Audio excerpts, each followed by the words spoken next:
Hello, everyone. Welcome to our, latest segment, Meet the Change Agent. And so in this segment, we intend to showcase people that are doing amazing work. We keep complaining about how the world is not getting better, how things are blah, blah, blah, blah, blah. And, we have a lot of things to complain about.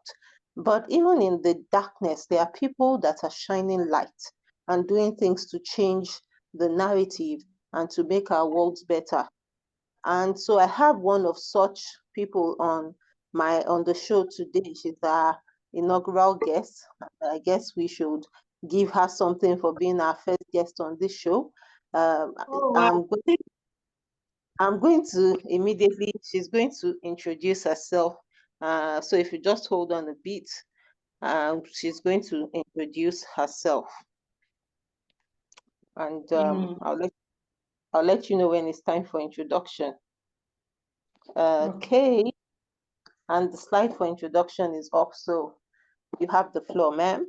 Please introduce yourself. Good afternoon, good evening, good morning, wherever you might join us from. This is me, like I will say. I am Deborah Ariori, aka Deborah's Mama. I love that people call me Deborah's Mama because I'm so used to the name than even my name, my real name. Deborah's Mama is an award-winning coach. She's dedicated to helping individuals discover their God-given purposes and navigate through life challenges, because definitely there will be life challenges, but she's there to help individuals build their self-confidence and self-discover themselves, discover purpose, passion, overcome addictions, and understand life generally. And she takes this from age 0. So she's this person that is concerned about the well-being of people right from the starting, right from when one is formed in the womb.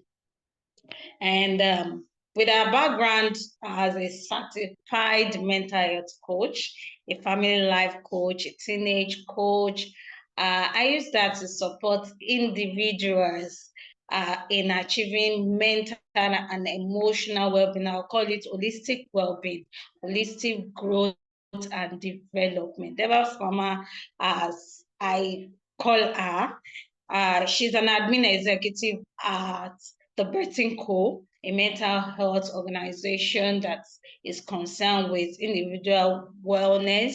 And she's on that journey of purposeful living to educate, empower, and impact, make positive impact, especially in the lives of families and communities at large. She's happily married with 3 wonderful children. Thank you for having me on this platform.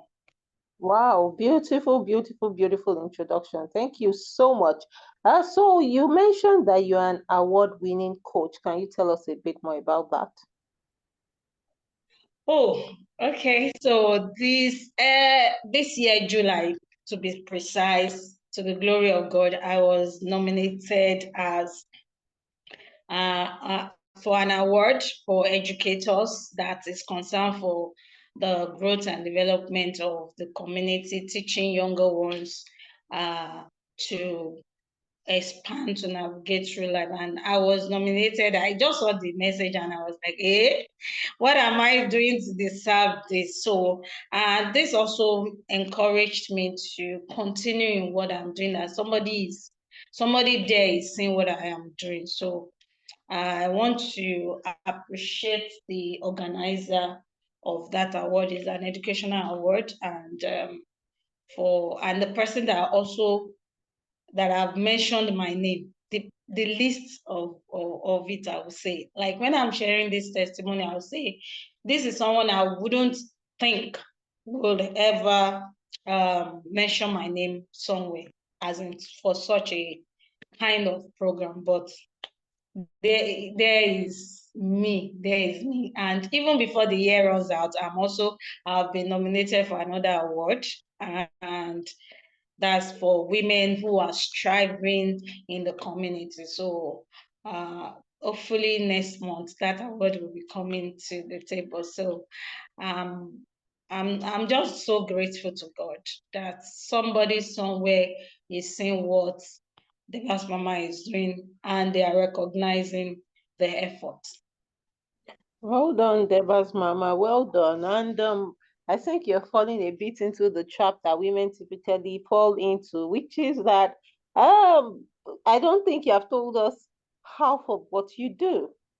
For one, I know that you run a community of women, because someone will not just see you in and just say, "Oh, I nominate you." Because when you're nominating, you always have to at least back it up with something the person is doing. Is that correct? Definitely, definitely. Because Very correct. I'm hoping this program is also going to inspire more people to become change agents. So anyway, we are going to get to answer some questions, and so we want as much as possible to shed as much light as possible into without giving off things that without sharing information that is too sensitive. We want to we want to show people the trail of how we didn't become overnight successes in quotes. So it looks like, oh, somebody just nominated you, but there was work you were doing in the background that was worth nominating, right? Yeah, That's correct. definitely. There's stuff Very. that you were doing. And so what I've observed with many women is that when we are called to talk about our achievements, we kind of downplay things that we have actually done. And so I'm hoping that with this program and other initiatives, we begin to encourage women to speak up, not in a boastful way, but in a way that promotes the actual effort that we're putting in.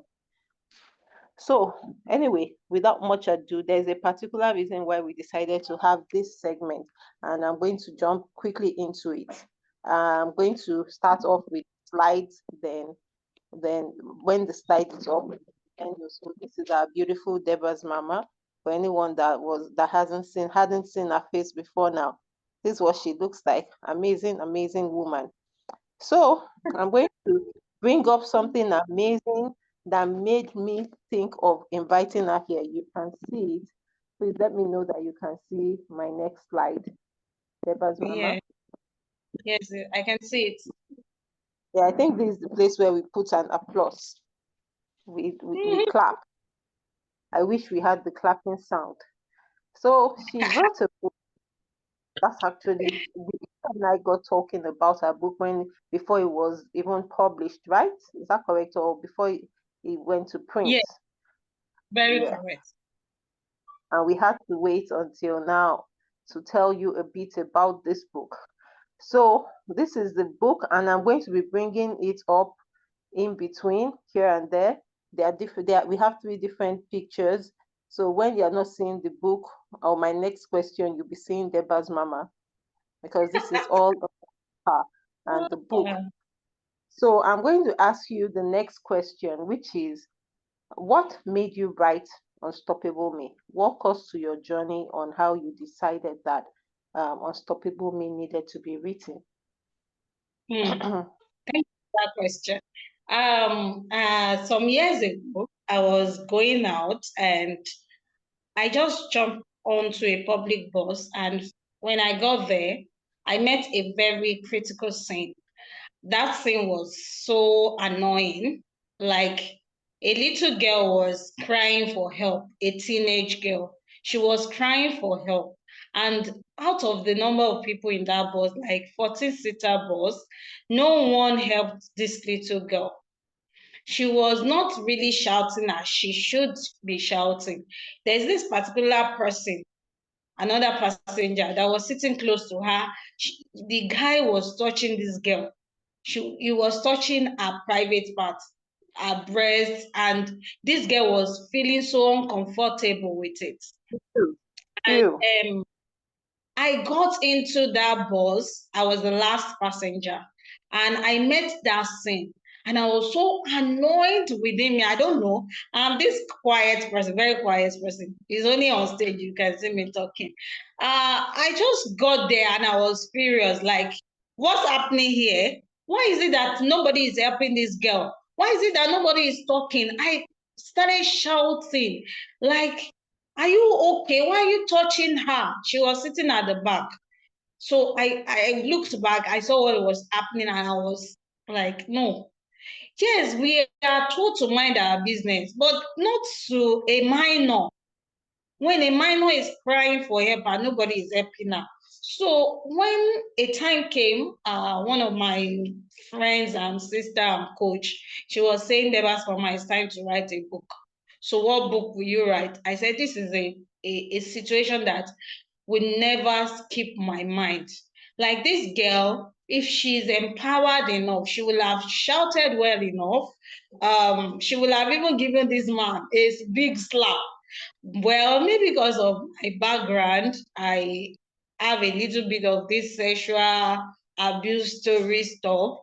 And I am so crazy when I see scenes like this. So I believe that if we empower ourselves, the younger ones, the teenagers, they will be able to be a voice to themselves. They have strength inside of them. Every human being, we have strength. We have this superpower in us that is the community, is the nation that is silencing that voice in us. Like, look at this little girl. Let's just take her for it. If those people in that bus have encouraged her by helping her, calming the guy or stopping the guy from, the next time she will be happy to say, oh, I have supportive people around me. But the reverse is the case. So if this continues, this girl will be held down. She won't be able to bring out her real self. Everyone is bringing out their real self, irrespective of whether they are introvert, extrovert, whatever that is it. Like I would say, I'm very quiet, but when it comes to situations that I need to open up my mouth, I will definitely talk. It's because of what the knowledge that I've gotten. I've been, like you said earlier, I've been teaching for the past 23 years.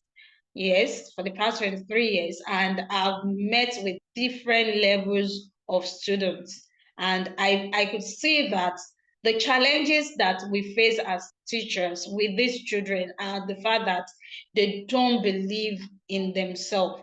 Parents have, the African parent, the way we are raised up, shouting and all, they don't really allow these children to bring self, and that has calmed them down.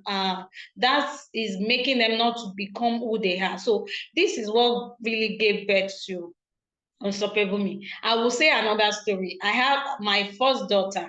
While she was growing up in her tender age, like nursery class, she would say she's a very dark girl. She would say, I'm fair in complexion. I would just say, oh girl, you are dark. Like you are fair. I'm like you. I say, no, you're not like me. You're like your daddy. I don't know what has made her not to embrace her uniqueness as a dark girl, but I was able to speak into that situation to help this little girl from inferiority complex. I know, because her esteem was going down for her. So I believe that there are many teenagers out there that are going through all these situations, and I can be of help to them. That is what backs this book. Thank you. Thank you, Mama. Thank you so much for stepping in on the two occasions we need. That's why we consider you a change agent, because quite a number of people believe that you need to be on these large platforms before they can make changes and all. But we are thankful that there are people like you that know that they don't have to be talking to 50 million people for them to make a change. You could just be that one person that will make a change in that one life, and that one life will always remember you, and that one life will go on to change even more lives. So we are thankful. Thank you so much for putting yourself out there. I have a few more questions I feel like asking, but since we didn't agree on them before, maybe we are going to invite you back to talk about those ones. So the next question that we talked about, and I really would like you to shed some light on, is the challenges you faced while writing the book Unstoppable Me. Quite a number of people want to write books. Someone like me, I think I wrote my first book in 2023. I started writing the book maybe in 2018 or 2017, and I finally got it printed and published in 2023. And I'm working on sequels, but we know that it's not everyone that starts that gets to the finish line. So we'd just like to hear, and it really will be helpful for you to encourage people that already have things that they are writing and they haven't taken it seriously. What helped you? What challenges did you face? How did you go through? How did you come through? What tips would you give that person that that has a burning desire to write something to change the world, or maybe not even write, but do something that will change their world, but they are facing challenges? Oh, thank you for the question. One of the challenges I faced while writing this book, apart from having the vision to write the book, and I just used 1, 2, 3, 4 days to put down my thoughts in the letter. Typing, because I'm this kind of person. I'm still, let's say I'm a millennial, so I love to do things like the old person. So I took I have a diary where I wrote the script, right? Now having to type it out. Because of my kind of person, I have so much on my table. So to be able to squeeze that time of the day to do that was a little bit difficult, but later I was able to strive and take time to type. Thank God for my daughter too. She helped me in typing. That was no. So after the whole typing and no, it's time for editing, putting the right lettering, fonts, everything. And this is my community where I am. God helping us. We always have issue with light, power outage, power shortage, power gbogbo. So, so there was this day. I just thought to myself that I didn't even have the mind regarding the book, but because it's already in a soft copy, very good. I sent the copy to a guy to help me in doing the editing. Till date, he has not responded. He only told me that what's the book all about. He has not responded. Like he's not serious with that issue. It was a burning desire in my heart. But this particular fateful day, I just called a friend and I said, I'm on the way to your house. She didn't even pick her call. She didn't respond to her message. But I know her house now. I just went to her house and she sat me down and she said, sis, we are writing this book today. We are editing everything today. And we are doing the selling today. Like, I can't believe it.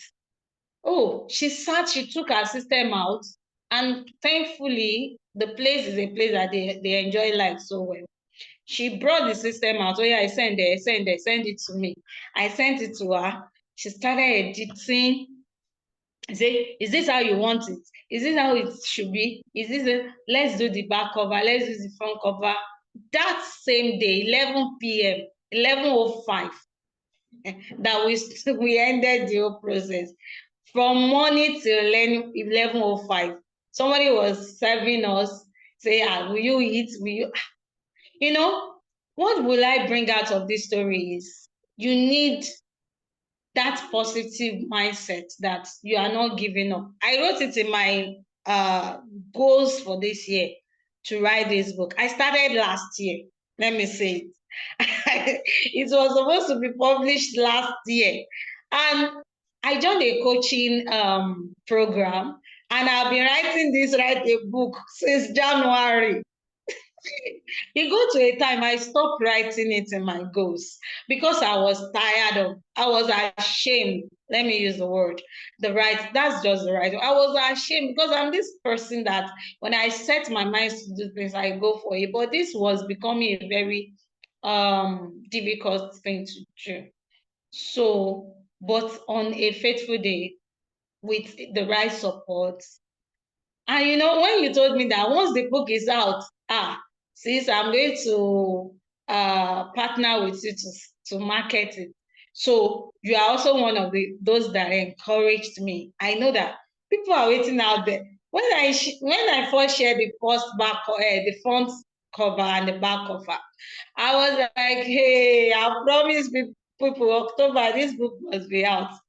Do you know that after that I was not doing anything again?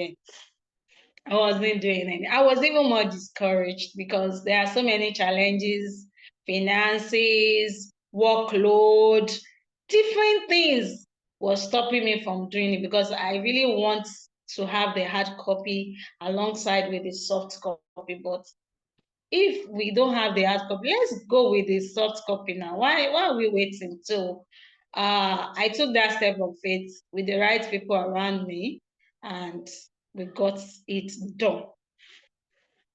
Congratulations, sis. You know, this is already a master class. You're already taking us through a master class. Just start it. You know, there's a book one of my coaches and friends wrote this year. She said, just start it. You know, because we Mm, usually say just do it, but sometimes it may be challenging to do. Just start it. mm, When you mm. start it, meet you on the way. You know, Yeah. there's a video I saw where they were saying that okay, I think it was one of those pictures that shows it was Chris Tucker. So he had a picture of him. I said that he has never been in a situation where maybe he had his car broken down and he was just standing and people will stop to help him. But anytime he Mm, begins to once he starts pushing the vehicle, then people begin to stop to help. And my pastor mm, had said something along those lines before that if you see someone trying to do something, then it's easy for you to now say, oh, this is how I can support you. But if the person is just writing every day, I want to write a book, I want to write a book, it's difficult for others to step in because you know the question is you that you want you don't you're not investing in yourself. Why should other people invest in you? And you know, see all the mm, challenges that you listed: no power, finances, workload. You know, those are legitimate things, but they didn't stop you. And that's why I mm, consider you change agent, because in spite of everything that you were dealing with, and you know what I particularly like the most that you said was that okay, I can't get the hard copy out now. But what if I just go ahead with the soft copy? It's a game changer because some people are the only reason why they haven't gone to print is because they don't have the facilities for the hard copy. But they can do. There's mhm, something so whether you bring out the hard copy this year or not, you are still an author, correct? mhm. Yeah. Uh-huh. Thank you so much for inspiring us. So I'm going to go to the final question before you give us your last words. And that question is, what are your aspirations for this book? What do you hope this book would achieve now and in the future? Because, you know, one of the beautiful things I love about books is that books outlive their authors. For as Mm, long as writing, you have put it down. You know, I was reading, I think was it today or yesterday, when I was reading about King Solomon in his time, and the Bible says that he had a royal historian that obviously documented things that happened in his kingdom. Perhaps that's the mm, reason why we have some of the stories that we have, because he was intentional about writing things down. Because quite a number of us do amazing work, but we don't document so that the people coming behind us can hear the story of that girl that was in the bus and was harassed, for example, mm, and what one did, because it will possibly spur another person to take further action. So that's why some of the people I respect the most are authors, because you have pushed yourself to the point where, because some people are writers, and I usually like to differentiate between writers and authors. Writers are people mm, that write stories, but authors are the people that write or that write anything. Those are writers. But authors are people that, after writing, they go through the rigors and all of getting what they've written published.